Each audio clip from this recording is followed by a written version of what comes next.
ሓደ ሰብ ተንበርኪኹ ኣብ ናይ ሰበይቱ ሰለፍ ጨርቂ ንምእሳር ካብ ክዳኑ ይቐድድ። ናብ ኩናት ቅድሚ ምኻዱ ብሓንሳብ ንናይ ሓባር ጭንቀቶም ንሰበይቱ የጸናንዕ። ሰበይቱ ናብቲ ኩናት ንኸይኣቱ ተቀባጥረሉ እኳ እንተኾነት እቲ ሰብ ግን ደፋርን ብውግእ ፍሉጥን ነበረ። እዚ ድማ ከም ልሙድ ጉዕዞ ከም ዝኾነ ይሓስብ። እንተኾነ ግን እቲ ሰብ ፈጺሙ ክግምቶ ዘይክእል እንተሃልዩ እቲ ጉዕዞ ህይወቱ ሙሉእ ንኽተዓሰሉ ይገብሮ። ብተወሳኺ ኣብ ናይ ጥንቲ ናይ ሮማውያን ታሪኽ ውሽጢ ዘይመውት ኣፈ ታሪኽ ይፈጥር። ብርግጽ እዚ ሰብ ብጀካ ስፓርታከስ ወላ ሓደ ክኸውን ኣይክእልኒዩ።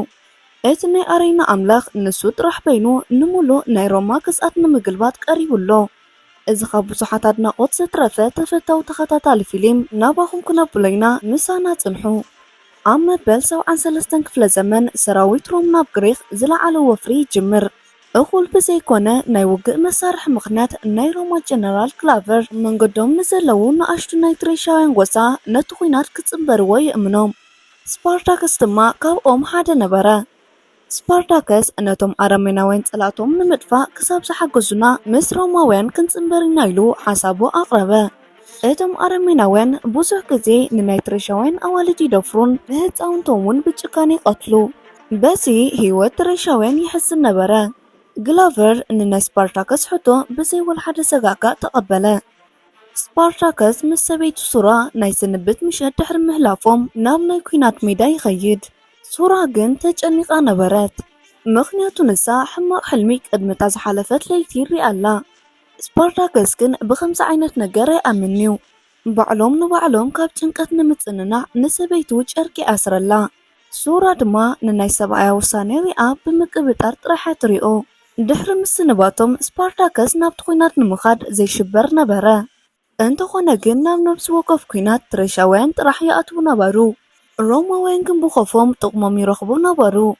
ልዕሊ እዚ ድማ ሮማውያን ብቕብጠት እንዳተዘናግዑ ኣብ ጽላል ቴንዳ ውሽጢ የዕርፉ ነበሩ። ትሬሻውያን ግን ብብርቱዕ ዛሕልን ብናይ በረኻ ቁርን ይሳቐዩ ነበሩ። ካብዚ ንላዕሊ ክጻወር ዘይከኣለ ሓደ ትሬሳዊ ብተቃውሞ ሸሓንኡ ይድርቢ። ስፓርታከስ ከዓ ቀልጢፉ እቲ ጉዳይ ኣተወ። ብኻልእ ንሮማውያን ቃል ኣትዩሎም ነበረ። ስለዚ ነዚ ክሕልዎ ኣለዎ እሞ ኣብ መንጎ ክልቲኦም ባእሲ ይፍጠር። እንተኾነ ግን ግላቨር እቲ ባእሲ ቅድሚ ምውድኡ ከም ቀደሞም ነቲ በዓል ክርእይዎ ይእዝዞም። በቲ ብበረድ ዝተሸፈነ ጎቦ እንዳደየቡ ኣርሒቖም ኣብ ዝነበረሉ ሰዓት ንናይ ትሬሻ መንበሪ ንምውራር እቶም ኣረሜናት ምስ ረኸቦም ይስንብዱ። ብፍርሒ ዝሰንበደር ስፓርታከስ ንግላቨር ንዝኣተወሎም ቃል ከማልእን ንህዝቡ ንምድሓን ወታደር ክልእኽን ስፓርታከስ ይነግሮ። እንተኾነ ግን ግላቨር ንዝኣተዎ ቃል ቅድሚ ነዊሕ ረሲዕዎ ነበረ። ድሕሪ ዝበዓውታ ምስኡ ጥራሕ ክኾኑ ይእዝዞም። ግላቨር እዚ ኩሉ ግዜ ናይ ባዕሉ ዕላማ ከም ዝነበሮ ንርዳእ። ቅድሚ ኩሉ ብወታደራዊ ክብሪ ንምርካብ ናብ ዓውዲ ኩናት ከይዱ ንናይ ግሪክ ሰራዊት ክስዕር ኣለዎ። በዚ ድማ ንናይ ትሬሻውያን ዕጫ ብዙሓት ህቦ ክበሉ ይክእልኒዩ። ሰይቲ ግላቨር ኤሌትስያ ካብ ፍሉጣት ቤተሰብ ዝመፀት ኮይና ኣቦኣ ድማ ካብ ናይ ሮማ ሲናተር ሓደ ነበረ። ናይ ወታደራዊ ክብሪ ክረክብ እንተኽኢሉ ብቐሊሉ ናብቶም ናይ ልቃውንቲ ደረጃ ክበጽሕ ይኽእል እዩ። እንተኾነ ግን ግላቨር ነቲ ባሕቱ ኣብ ኩዕሶኦም ንትሬሻውያን ንኽተሓባበርዎ ምስ ሓተቶም ስፓርታከስ ግን ብቕጽበት ንትእዛዙ ቅበል ኣይከኣለን። በዚ ድማ ክልቲኦም ክሰማምዑ ይከኣሉን። ሓደ ሓደ ስምዒታውያን ዝኾኑ ትሬሻውያን ንዝተወሰኑ ሮማውያን ቀተሉ። ሓደ ሓላዊ ናብ ቦታኦም ተመሊሱ ሓደ ሓደ ጸብጻብ ከሕልፍ ኣብ ዝፈተነሉ ስፓርታከስ ብኩናት ኣብ ልዕሊ ፈረሱ ከሎ ወርዊሩ ይወቅኦ። እዚ ኩነታት ዘይቅየር ኮነ እሞ ትሬሻውያን ካብ ምህዳም ወፃኢ ካልእ ኣማራፂ ነበሮምን። እንተኾነ ግን ስፓርታከስ ቅድሚ ምህዳሙ ብለዋህነቱ ጌጋ ነገር ይሰርሕ። ንግላቨር ከይቀተሎ ገዲፍዎ ኸደ። እዚ ድማ ንዝመጽእ ታሪኽ መሰረት ይኸውን። ስፓርታከስ ናብ ገዝኡ ምስ ተመለሰ ገዛውቱ በቶም ኣረሜን ተቓጺሉን ኩሉ ነገር ዓንዩ ይረኸቦ። ዕድል ገይሩ ኣብ ሰዓቱ ይመጽዩ። በዚ ድማ ስፓርታከስ ምስ ውሑዳት ዝተረፈት ሰበይቱ ከድሕና ኸኣለ። እንተኾነ ግን ሕጂ ገዛውቶም ዓንዩ ገዛ ኣልቢ ኮይኑ ነበረ። ቤተሰቡን ይዕሩኽቱን ግዳይ ናይቶም ኣረሜናት ኮኑ። በዚ ድማ ኩሎም ናብ በዓቲ ካብ ምህዳም ሓሊፎም ካልእ ኣማራጺ ነበሮምን። ሓደ ለይቲ ብሓንሳብ ድሕን ምሕዳሮም ግላቨር ደቂሶም ከለዉ ምስ ወታደራት ኮይኑ ረኸቦም። ብዘይ ምሕረት ድማ ንስራ ሒዞም ንስፓርታከስ እውን ብባርነት ናብ ናይ ሮማ ግዝኣት ተወሰደ። እቶም ዝተቆፀሩ ብዙሓት ናይ ሮማውያን ወታደር ስለ ዝተቐተሉ ግላቨር ናብ ዓውደ ኩናት ናይ ሮማ ክምለስ ኣለዎ። ሓላፊኡ ብናይ ግላቨር ዓቕሚ ክጠራጠር ይጅምር። ግላቨር ድማ ንነብሱ ነፃ ንምውፃእ ዝገብር ምክንያት ንምርካብ ንኩሉ ነገር ንትሬሻውያን ይወቅስ። በዚ ከዓ ንፈተነ ናብ መድረኽ ይልእኾም። እቲ ናይ ጥንቲ ናይ ሮማውያን መድረኽ ንናይ ባራዩ ዋናታትን መኮንናትን ንምዝንጋዕ ዝበኣሱሉ መድረኽን ዝዕዘቡሉን ቦታ ነበረ። እቶም ኣቦታት ካብቶም ባራዩ ሓደ ክሳብ ዝመውት ባዕሎም ንባዕሎም ክቀታተሉ ንምርኣይ ተጸሚዶም ኣለዉ። ስፓርታከስ ድማ ሞቱ ንምርግጋጽ 4 ብዝግባእ ዝተዓጠቑ ተቓለስቲ ግላቨር ኣዳሊሉ ነበረ። ሎሚ እቲ ሓድሽ ዝነበረ ስፓርታከስ ነቶም ብግቡእ ዝሰልጠኑ 4 ወታደራት ክኽእሎም ኣይከኣለን። ኣብ መወዳእትኡ ስፓርታከስ ተሃሪሙን ተኸቢቡን ኣብ ዝነበረሉ ግላቨር ንሓደ ካብቶም ተቓለስቲ ንስፓርታከስ ንክቐትሎ ምልክት ኣብ ዝሃበሉ ግዜ ስፓርታከስ ኣብቲ ናይቲ ተቓላሳይ ዋልታ ሃንደበት ቀይሕ ተመን ረኣየ። እዚ ከዓ ምስ ናይ ሰበይቱ ዝረኣየቶ ሕልሚ ተመሳሳሊ ነበረ። በዚ ድማ ብናይ ሰበይቱ ሕልሚ ናይ ሞት ዕጫ ብምስባር ብቐሊሉ ክመውት ኣይከኣለን። ኣብ ውሽጢ ስፓርታከስ ዘሎ ሓይሊ ሃንደበት ተበራበረ። በዚ ድማ ስፓርታከስ ን4 ወታደራት ክቆትሎም ከኣለ። እዚ ዘርእዮ ነቶም ኣብቲ መድረኽ ዝነበሩ ተዓደምቲ ኣገረመ። በዚ ድማ ስፓርታከስ ካብ ሞት ንኽድሕን ይጭድሩ ነበሩ። ጀነራል ግላቨር ድማ ካብ ናይ ህዝቢ ድሌት ወፃኢ ክኸይድን ካልእ ስጉምቲ ክወስድ ጥበብ ስለ ዘይኮነ ገጹ ይልውጥ። በዚ ናይ ሰንፈላል ግዜ ባትያስ ዝተባሃለ ናይ ባርያ ገዛኢ ንስፓርታከስ ንምዕዳግ ብቕጽበት ሓሳብ ኣቕረበ። ባትያተስ ናይ ባዕሉ ዝኾነ ዕላማ ነበሮ። ኩሉ ግን ምስቶም ሊቃውንትን ንምርኻብ ይደልን ግላቨር ንስፓርታከስ ክመውት ከም ዝደልዮ ብብልሒ ተረድአ።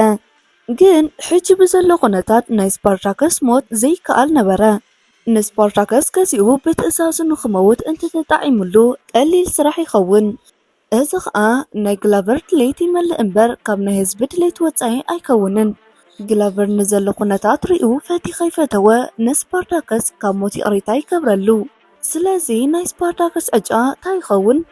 ኣብ ጥንቲ ናይ ሮማ ግዝኣት ቅድሚ 2000 ዓመት ሓደ ባርያ እንታይ ዓይነት ዋጋ ክህልዎ ይኽእል? ከም እንስሳ ተቖፂሮም ቁመቶምን ክብደቶምን ዘርኢ ጽሑፍ ጣውላ ኣብ ክሳዶም አንጠልጢሎም ብከበድቲ መእሰርታት ተኣሲሮም ብመስርዕ ጠጠው ኢሎም ኣብ መድረኽ ደይቦም ንጨረታ ይጽበዩ። ኣብቲ ናይ መሰልጥን ቦታ ውሽጢ ባትያተስ ዝተባሃለ ነቶም ባራዩ ንኹሎም ብሓደ ዲናር ይገዝኦም። ብልምዲ ናይቶም ባራዩ ሰብ ዋና ንባርያታቶም ናብ ማዕድን መውፅኡ ቦታ ይልእኹ ነበሩ። ዕድሚኦም ሙሉእ ድማ ናይ ጉልበት ስራሕ ይሰርሑ ነበሩ። ባትያተስ ግን ፍልይ ዝበለ ሓሳብ ነበሮ። ነዞም ሰባት ከም ግላዴተር ንክገዝኦም ይእዝዞም። ብድሕሪ እዚ ሓደ ክሳብ ዝመውት ናብ መድረኽ ይለኣኹ። እዚ ከዓ ናይ ትኬት ኣታዊ ካብ መኮንናት ከም ዝረክብ ይገብሮ። እቲ ናይ መሰልጠኒ ቦታ ኣብ ጫፍ ፀድፊ ሰሪሖሞ ብልዑል ሓለዋ እንዳተገበረሎም ብድሕሪት ንምህዳም ፈፂሙ ከም ዘይከኣልን ዘይሕሰብን ክኸውን ገይርዎ። ካብ መዓልቲ ናብ መዓልቲ እቶም ወታደራት ኣብ መድረኽ ምሟት ከም ዓቢ ክብሪ ከም ዝኾነ ይእሚንዎም ነበረ። እቲ ናይ ብሓቂ ተቓላሳይ ንምዃን ቀሊል ስራሕ ኣይነበረን። እቶም ባራዩ ናይ ባትያተስ ቤተሰብ ቅድሚ ከም ብቑዓት ናይ ግላዴተር ምልክት ዝግበረሎም ብዙሕ ስልጠናን ሕልኽላኽን ክሰግሩ ኣለዎም። ኣሰልጣኒኦም ሆይኖማውስ ዝበሃል ሰብ ነበረ። ብመሰረቱ ድማ ቁኑዕ ሰብ ነበረ። ኣብ ሜዳ ኩሎም ንኽተርፉ ድማ ብግቡእ ክስልጡን ይደሊ ነበረ። ናብቲ ሓድሽ ናይ ባራዩ መሰልጠኒ ዝመፀ ስፓርታከስ ነቲ ዘለዎ ኩነታት ከም ዘይቅበሎ ግልጽ እዩ። ሆኖማውስ ክዛረብ ከሎ ከይተንቀሳቐሰ ይተርፍ። ስፓርታከስ ክርብስ ዝጀመሮ ክሳብ ናብቲ መውፅኢ መዓድን ዝለኣኽ ሓሳብ ክሳብ ዘቕርብ ነበረ። ናብቲ መዓድን መውፅኢ ምኻድ ማለት ንሰበይቱ ስራ ናይ ምርካብ ዕድሉ ብዝበለፀ እንዳፀበበ ይኸይድ ማለት እዩ። ወልሓደ ኣማራፂ ከይሃለዎ ስፓርታከስ ንኽስልጥን ሰይፉ ልዓለ። እቲ ምስኡ ዝበኣስ ተጋጣሚኡ ክሪክስስ ሻምፒዮን ግላዴተር ነበረ። ናይ ክሪክስስ ሓይሊ ዘፍርሕ ነበረ። ንስፓርታከስ ድማ መሊሱ ንምውጋእ ዕድል ኣይሃቦን። እንተኾነ ግን ስፓርታከስ ብቐሊሉ ተስፋ ዝቆርፅ ሰብ ኣይነበረን። ክሪክስስ ኣብ ዝዘናግዓሉ ግዜ ንዝረኸቦ ዕድል ተጠቂሙ ነቲ ነዊሕ ሰይፉ ይውርውረሉ። ክሪክስ ግን ሰይፉ ጠዊው ነቲ ሓድሽ ዝመፀ ባርያ ክሳዱ ድሕሪ ምህራሙ ብቕፅበት ሞተ። ክሪክስ ብሕርቃን ተመሊሱ ነበረ። ብድሕሪት ምውጋእ ኣብ ግላዴተር ከም ትሑት ሜላ ተራእዩ ይውሰድ ነበረ። ክሪክስ ሰይፉ ኣብ ናይ ስፓርታከስ ክሳድ ኣቕንዐ። ዕድል ገይሩ ግን ባቲያተስ ንስፓርታከስ ንኽቐትሎ ይፍቀደሉን። እንተኾነ ግን ጀነራል ግላቨር ኣብ ዝቕፅል መዓልቲ ክዛወር እዩ። ስለዚ ግላቨር ብዝሓተተ መንገዲ ከወግዶ ነይርዎ።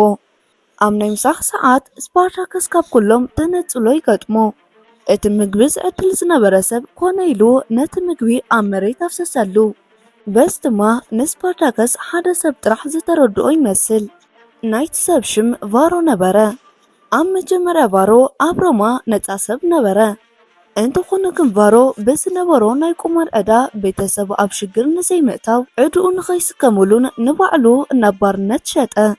ዕድኡ ንምኽፋልን ነፃነቱ ንኽመልስን ከም ግላዴተር ናይ ገንዘብ ሽልማት ንኽረክብ ተስፋ ገይሩ ነበረ። ኣብ ባእሲ ተሳቲፍካ ብመጠኑ ክፍሊት ምርካብ ከም ዝከኣል ይፍለጥ። እቲ ፍሉጥ ግላዴተር ድማ ሽልማቱ ልዕል ይብል። ስለዚ ባራዩ እንተኾኑ ግላዴተራት ካብ ተራ ባራዩ ልዕል ዝበለ ቦታ ነበሮም። ንጽባሒቱ ግላቨር ኣብ ናይ ባቲያስ ገዛ ይዛወር እሞ ንስፓርታከስ ይሪኦ። ስፓርታከስ ንግላቨር ዳግማይ ኣብ ዝረኣዮ ክቐትሎ ይደሊ ነበረ።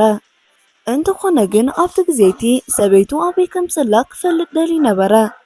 እቲ ጨካን ግላቨር ንስፓርታከስ ብከምዚ ዘሕዝን ኩነታት ምስ ረኣዮ ቀልጢፉ ክመውት ኣይደለዮን። ስለዚ ንሕነ ምፍዳይ ስጉምቲ ንስፓርታከስ ኣብ ሜዳ ክቐትሎ ድሌት ነበሮ። ግላቨር ቅድሚ ምኻዱ ንስፓርታከስ ሰበይቱ ብወታደራት ብሓይልን ጭካነን ከም ዝተደፈረትን ብድሕሪኡ ድማ ናብ ናይ ባርያ ነጋዶ ከም ዝተሸጠት ገለጸሉ። ግላቨር ድሕሪዚ ብድፍረት ካብ ሱራ ዝወሰዶ መእሰሪ ጨርቂ ናብ መሬት ይድርብዮ። ስፓርታከስ ካብ ናይ ግላቨር ናይ ውርደት መልሲ ክገብሮ ዝኽእል ብሕርቃን ተንበርኪኹ ምጭዳር ነበረ። ድሕሪዚ ስፓርታከስ ኣብ ናይ ስልጠና ግዚኡ ነቲ ጨርቂ ኣብ ኢዱ ኣሰሮ። ሕጂ ዝደልዮ ብዝበለፀ ሓያል ንምዃን ጥራሕ ነበረ። ኣብቲ ግዜቲ ግላቨር ብናይ ተቃዋሚኡ ብሕርቃን እንዳተባእሰ ካብቲ መድረኽ ወፅኣ ሓለፈ። ኣብ ናይ መወዳእታ ፈተና ድማ ብዕድል ቦይል ማውስ ንስፓርታከስ ንምስሓብ ኣብ ሞንጎ ኣተወ። ኣብቲ ማእኸል ዕግርግር ግን እታ ሪባን ወደቐት። ቦይል ማውስ እታ ሪባን ማዕረ ክንደይ ኣብ ስፓርታከስ ጥቕሚ ከም ዘለዋ ተረዲኡ ዳሕራይ ንባቲያተስ ይህቦ። ባቲያተስ ድማ ናይ ስፓርታከስ ጥኽመት እንዳፈለጠ ግን ብፅቡቕ ሰልጢኑ ነቶም ፈተናታት ሓሊፉ ናይ ብሓቂ ግላዴተር ኮይኑ ሰልዲ ክረክብ እንተኽኢልዎ ሰበይቱ ሶራ ትምለሰሉ መንገዲ ከም ዝረክብ ቃል ኣተወሉ። ኣብቲ ግዜቲ ናይ ስፓርታከስ እቲ እንኮ ተስፍኡ ብባቲያተስ ክእመን ኣለዎ። ድሕሪ ብዙሓት ሰቃቕ ስልጠና ኣብ መወዳእታ ናይ ፈተና መዓልቲ እቶም የዕርኽቲ ባራዩ በብተራ ናብ መድረኽ ይድይቡ። ዝተወሰኑ ብቕፅበት ክሞቱ ከለዉ ካልኦት ድማ ነቲ ፈተና ሓለፍዎ። ኣብ መወዳእታ ድማ ናይ ስፓርታከስ ሪጋ ነበረ። እቲ ግጥም ድማ ሕጂ እውን ምስቲ ሻምፒዮን ዝኾነ ክሪክስ ነበረ። ስፓርታከስ ምስ ልዑል መንፈስ ዋላ እንተኾነ በዚ ነጥቢ ግን ምስ ክሪክስ ከም ዘይወዳደር ፍሉጥ እዩ። ክሪክስ ኣብ ልዕሊ ስፓርታከስ ናይ ቅትለት ፍርዲ ክፍጽም ክብል ስፓርታከስ በተቐድማ መሬት ዝወደቐ ሪባን ንክሪክስ ንምግልባጥ ተጥቀመሉ። ንክሪክስ ክሃርሞ ክብል ክሪክስ ናይቲ ስልጠና ኮኸብ ተዋጋኣይ ስለዝነበረ ባቲያስ ንኸይጎድኦ ይነግሮ። ባቲያስ ንስፓርታከስ ብናይ ገዝኡ ሽም ይስይሞ። እንተኾነ ግን ስፓርታከስ ዘይፈለጦ ናይ ግላዴተር ተልእኾ መወዳእታ ዘይብሉ ድፋዕ ምዃኑ እዩ። ካብቶም መዓልቲ እቲኣ ጀሚሩ ድማ ባቲያስ ሰልዲ ዝረኽበሉ ተራ መሳርሒኡ ይኸውን። ካልኣይ ክፋል ኣብ ዝቕፅል ክነቕርበልኩም ኢና። እንተፈቲኹማ ቪድዮ ላይክ ሼር ብምግባር ዘለኩማ ፅሬት ይኹን ሓበሬታ ኣብ ኮሜንት ሴክሽን ኣሙጡልና። ነዛ ቻነልና ሰብስክራይብ ዘይገበርኩም ሰብስክራይብ ጎር እንዳበልኩ ኣብ ቀጻሊ ብኻልእ ብሳም ንራኸብ ዘሰናዩ